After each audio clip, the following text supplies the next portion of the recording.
वर्षा पागे मटन खाइबार मजा है कि अलग गोटे मटन करी बनैबा मटन थाली पाई तो मटन को भल से क्लीन करदे आमर नॉर्मल पानी रे क्लीन कर सारिकिना साइड करदे भल से पानी झाड़ी देकिना साइड करदे तापर एबे किछि बेसिक सा मसला पकेबा एमती के हल्दी होगला टिके लुण होगला टिके तेल होगला भल से ताकू चकटिबा जिते भल मिक्स करेंगे आपड़ से भल टेस्ट आसीबो एटा है मैजिक। तो एमती बड़ बड़ काटिकिना आलू को आग फ्राए करदे आलू पकेबा आमर अल्प तेल नहीं आलू पका हम आलू उपरे आम पकेबा नॉर्मल जमती लुण पड़े आउ हल्दी पड़े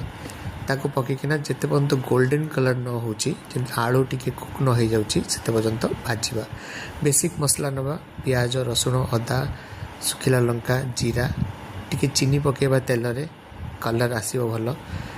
छोट छोट पतला पतला काटिकिना प्याज जो रखिलु ताको पकेबा सी फ्राई हो गला परे पकेबा गार्लिक पेस्ट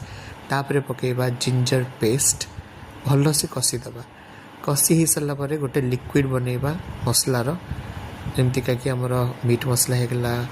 हल्दी होगला गरम मसला होगला टिके लंका होगला तो ताकू भल से पकईदबा आमर कषि जाइथिबा मसला रे सी टिके कषि होगला परे आम जो मटन मैरिनेट करके रखिलु ताकू पकईबा ताकू भल से कषिबा एथरे टाइम लागिबो काहेकि ना आमे कुकर यूज करूनु सो धैर्य धरिकिना ताकू कषिबे टिके कषि होगला परे आलू पकईदेवे जो भजा होकर रखाइथिबो तापर आउ थरे कषा हबो भल से लागी लागिकिना कषि होगला परे पानी पकईकिना गरम पानी पकई पारे ठंडा पानी पकई पारे भल से फुटई देकिना हो गला आमर रेडी मटन।